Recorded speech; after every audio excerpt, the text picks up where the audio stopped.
Welcome back to the Mosaic of Broken Dreams. We're here with our friends John and Trinity and Sally and Susan, everybody. We're all too full of food to sing songs, so I have to start talking and telling stories. So they want me to tell stories about Isaac Newton, one of the most lost characters in the world of broken dreams ever. A man whose dreams were so broken, way more broken than mine. I break my dreams up in pieces and try to reassemble them, while Newton's dreams were, oh man, I can't even begin. Here, I'll tell you a story from long ago. The greatest biographer of Isaac Newton was Richard Westphal. He's a great historian. He was probably the greatest historian of Galileo and Isaac Newton. He wrote the famous book, Never at Rest.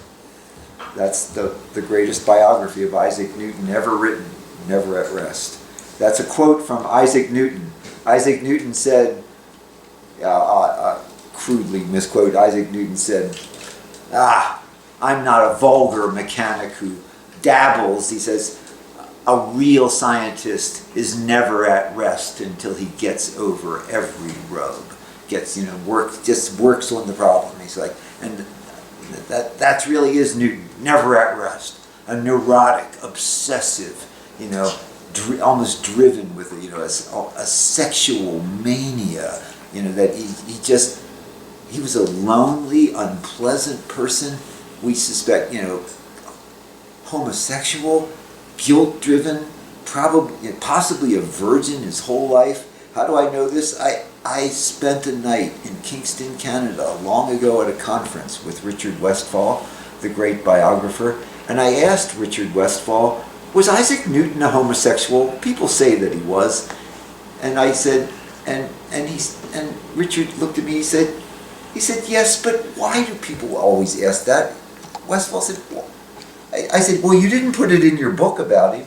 And he said, yeah. I said, there's just no reason to put that in there. I said, people kind of want to know, why didn't you put it in your book? And, it's okay. Newton would be cool. It's cool to be gay. So, let's make Newton a gay hero. And he said, Newton wouldn't have wanted that to come out. And he said, besides, let me tell you, I spent a huge amount of my life, this is Westphal talking, he said, I spent a lot of my life studying Isaac Newton, and you don't get to know Isaac Newton. The more you study him, you read his letters, you read everything about Isaac Newton, and you think, with most of the time, the more you read the letters, you start to get to know a person. He said, Galileo, I read all of his letters. The more I read about Galileo, I knew Galileo. What a wonderful person he was. And I got to really know him. And everybody else in history that I studied, I got to know them. Not Newton.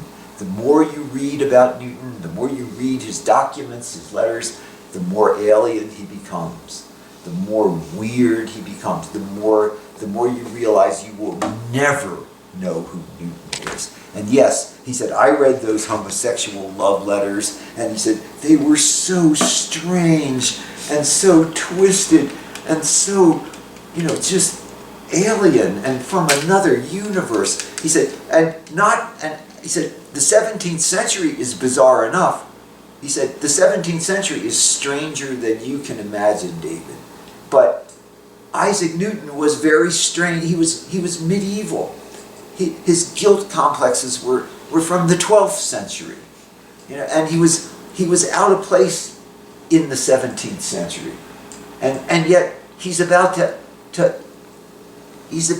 enter the modern world. He's giving us the modern world in the 17th century, and he himself is emotionally living in the 12th century, and the man's mind is at a genius level, and yet his emotional life is so it's a wonder the man didn't kill himself. Now, one possibility is that he went mad from mercury poisoning.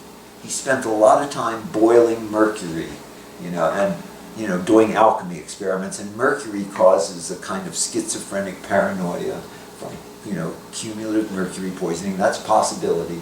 But Newton was really odd when he was young. And Richard Westphal said, when I wrote my book about Newton, he said, everybody wanted stories about him. And there's two versions of Never at Rest. There's the big version and the baby version. The big version has all the math. And then the baby version, he cut it down so that it has less math and physics. But he said, people want the story of Isaac Newton without the math and physics. Without the math and physics, you've thrown out all the good stuff. There's nothing left. All you've got is a bunch of really creepy stuff. Creepy garbage. It's like, why would you want that stuff? He said, so the book I wrote is the real story of Newton. The big book. It's the book with all the math in it. You want to know Newton? Read the math. Put that math in computers, he said. Just like I had one of the first computer animations going at the time. This was in the early 90s. And it was like, wow. He said, keep doing that. He said, and just don't even read that personal stuff. Just read the big book of Newton. He said, that's what I did. That's why I wrote that book. Here's all the good stuff. And people keep saying, I don't want to read the math. I want to read the story behind Isaac Newton. It's like, and Westphal kept telling, no, you don't. And Richard Westphal, by the way, as this night went on, Westphal kept saying, is there more whiskey? Where's the whiskey in this joint? And it got later in the night, they closed it. He said, David, where's the whiskey? And so I just got a bottle. We were in Canada. It was an English university, and the Kingston University. They were closing this rather British pub, and I just said, "Here, I'll buy the bottle." I bought the bottle of whiskey. Westphal finally drank as he finally closed, and he kept telling me as he closed. He said, "Yep, he fine." I did. I went on. I read Newton's notebooks, but I never. After that night, I never went and looked for stories about Isaac Newton or personal stuff. I just studied the equations, and I read all the cool stuff in the notebooks. I looked, and I always had the big volume of Never at Rest. It's like, do that with other people. There's fun. You want to read not all don't think mathematicians are all twisted like this. Some people think all mathematicians, they're all like twisted, gay, weirdo, Gilbert. No. Leonard Euler, the most wonderful person in the world, had 13 kids, used to do math with his children playing, like the most wholesome family person. I mean, there's lots of mathematicians who are just, perfectly normal, well-adjusted human beings. Just Isaac Newton, there's a whole chain of really bad events in his life. And in the mathematics that he did, as well as, the twisted religious stuff, his religion is the equivalent of like David Koresh. I mean, it's that bad. If you don't want to read his religious thinking, it's violent. Well, there are some fun parts of Newton's life. I mean, he tracked down counterfeiters. He was ruthless and cruel, and he was brilliant at tracking down counterfeiters for Queen Elizabeth in his day, and later for the King of England. And so Newton had other sides to him, but mostly there's these beautiful things in physics and math that he did that stand out. And there are just some people where, with Newton, his life is so unpleasant, and later on, and in his later life, his professional life, he just constantly lies about everybody, and he gossips, and later he destroys Robert Hooke's great experiments for the Royal Society. Newton has them all burned. When Robert Hooke dies and Wallace dies, Newton has all of their lab notes and experiments burned. Why? Because Newton says, these equations came straight from God. He doesn't want the physical experiments that show where they came from to tarnish the reputation of the science with physicality. He wants it to show, he wants the mathematics to look like it came straight from God. Whereas in his notebooks, we know that it didn't. Like they say, we're very lucky that Newton wrote down everything and preserved. He was a pack rat. he saved every scrap of paper that he ever wrote on from the time he was a teenager. And when he died, he had it all. And he wanted it all burned, and luckily it wasn't burned. It was all saved at Cambridge. And it's like we have it all. So we know more about Isaac Newton's private life than we want to know. It's because everything got saved. And, most of the time, it's like I said, even the herbal remedies and his private letters, everything got saved. But most of it, it's like it should have been edited. It was edited. Whiteside in the 1960s edited out the math parts. He threw out all the weird stuff and put together those volumes we have in our college library, just the math parts. None of the weird stuff, none of the letters, none of the emotional stuff, none of the vicious backbiting stuff. And the math parts that he wanted hidden, that's the beautiful stuff. So, sometimes, it's like with certain musicians, you don't want to know their personal life. So, that's true of, a lot of these jazz guys, like, Charlie Mingus. But nobody, Isaac Newton is more extreme, even than jazz musicians, where you don't want to know, or Chet Baker. Wow, there's a guy that made a documentary about Chet Baker, and it has beautiful films of him in his later life. Don't watch it. If you like Chet Baker's jazz trumpet playing, do not watch the film of Chet Baker in his dying days, because it looks like a beat-up junkie. That's what he was, a beat-up old junkie. It's the saddest thing. My dad and I watched it. It made us cry. And every time I listen to Chet Baker now, I see those pictures in that film. If you want to hear that music and enjoy it, don't watch that movie. You don't want to know. It's the saddest movie I've ever seen. And it's like, and that's not, Isaac Newton is worse than that. You're better off, it's like certain things, like when I found out, like, the life of Charlie Mingus, man, I loved his music. But you're better off not knowing. Or sometimes, or Monet. You like Monet's painting? Do not read a biography of Monet. You don't want to know. It's like, now I want to know. I've never heard anything about Monet. Or, hey, we have a whole room full of musicians now. Maybe they'll sing a song to cheer us up. Sing us a song, bring us out of this gloom. It's like, hey, Mr. Fantasy, sing us a song. Make us all happy.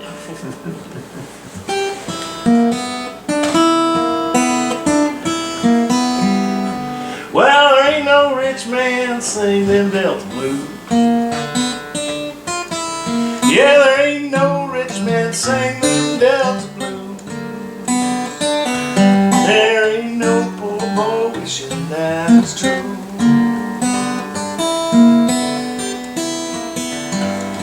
They say Robert Johnson sold his soul to play. They say Robert Johnson sold his soul to play. And then that guitar stole his life away.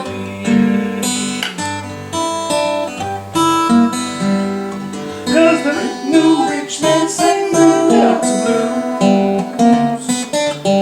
There ain't no rich man sing the Delta blues.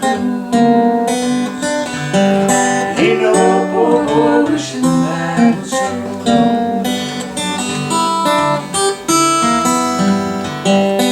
That a wretched nearly gone insane.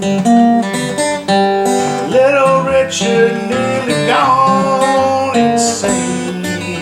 And I don't think all that makeup is to blame. 'Cause there ain't no rich man sing the Delta blues. There ain't no rich man sing the Delta blues. And there ain't no poor boy wishing that was true.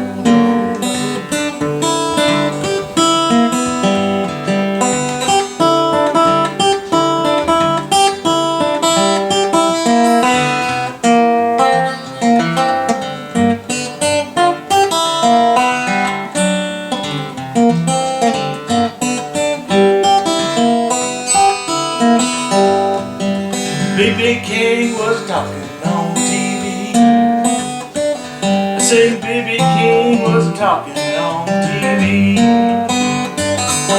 Sweet blood sugar deadly as can be.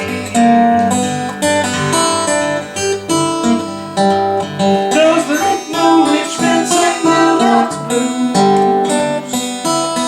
Ain't no rich man singing Delta blues. Ain't no poor boy wishing that was true. One more time, sing it with me. Cause there ain't no rich man singing Delta blues. Ain't no rich man singing Delta blues. Ain't no poor boy wishing that was true. No, no, no, no.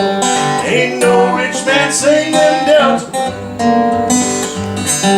Ain't no rich man singing them Delta blues.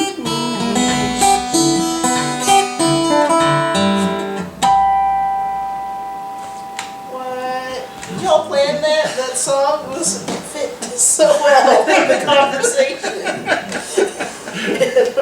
It was the one that came to mind. Wow. Okay, well, we're going to do a gospel song that I wrote about 10 years ago, and I guess it's about going through life and needing a little help sometimes.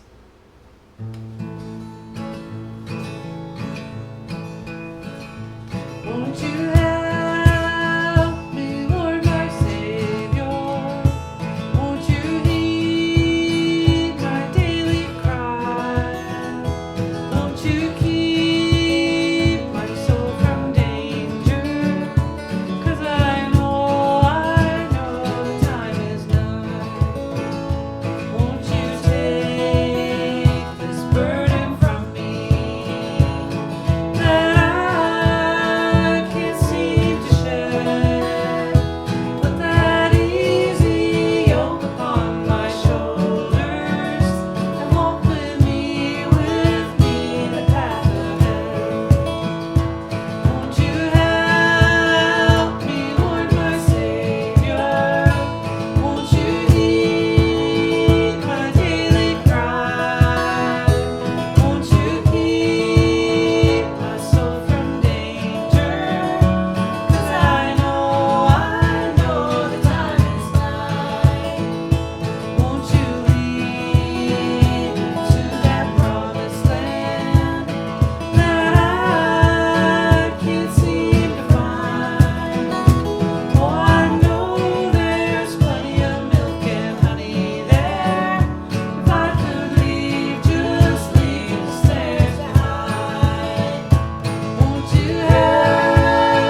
Won't you heed my daily cry?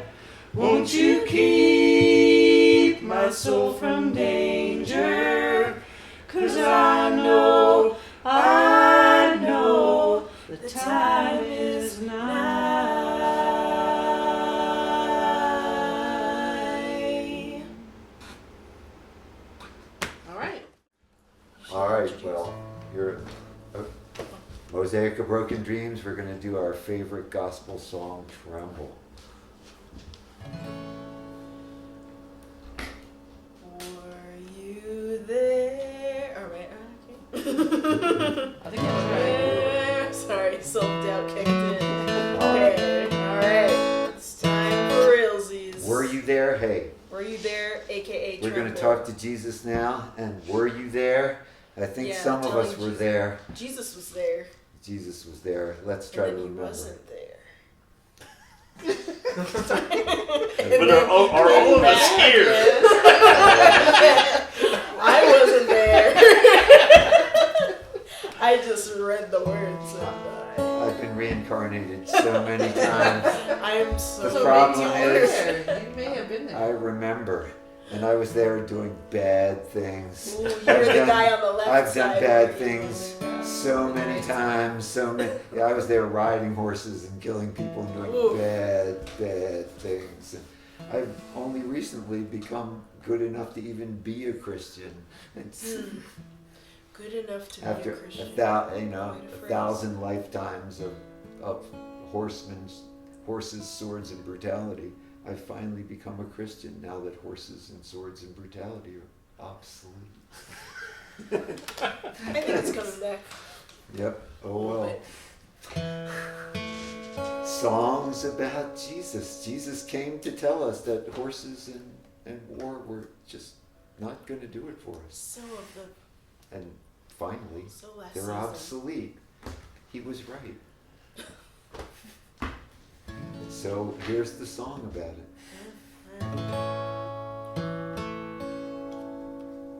Were you there when they crucified my Lord?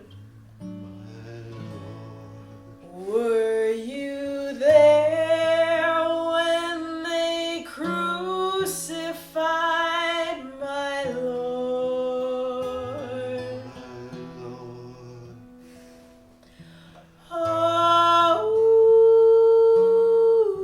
Oh,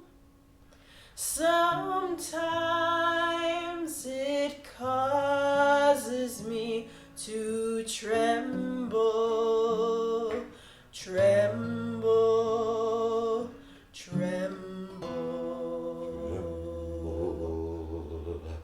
Were you there when they crucified my Lord? My Lord. Were you there when they nailed him to the tree? The tree. Were you there when they nailed him to the tree?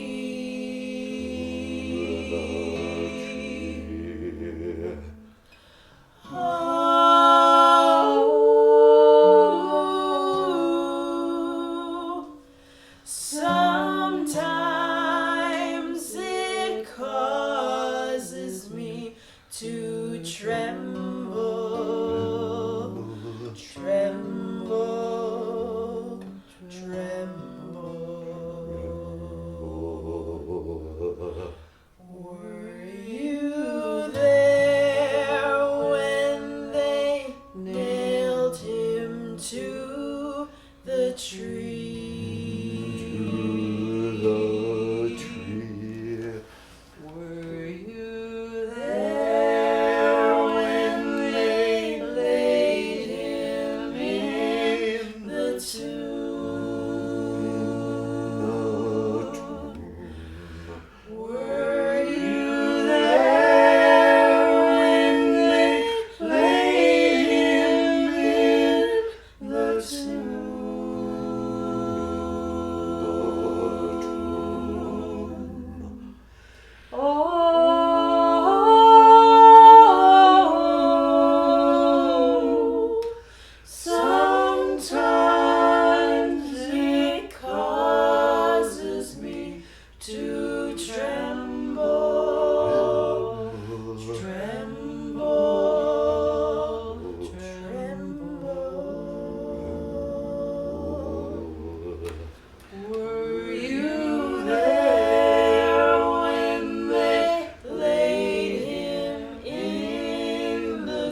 Another shard in the mosaic of broken dreams. Good night. Could be where the first started. There was one. That was awesome. This would be the second line of sentence. This would be the third one, where things changed up a bit. This would be the recapitulation line. And this would be the chorus.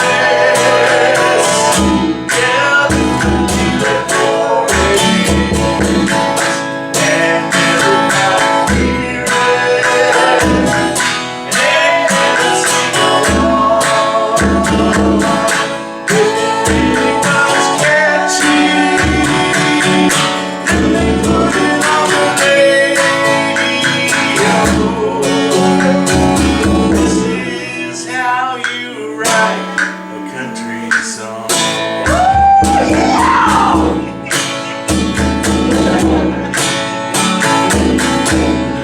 This would be the second verse. Sounds a lot like the first verse. This would extend the story to the next step in evolution. This would be the third line of the second verse. When there's a change in this third verse is recapitulation. And this would be the chorus. Yeah, this would be the chorus. And everybody chorus. Everybody sing along. And it was really catchy. They put it on the radio. This is how you write a country song. And now we get to the bridge, which is the change in ideas. This is just in the story. Maybe this is cool. You might come back.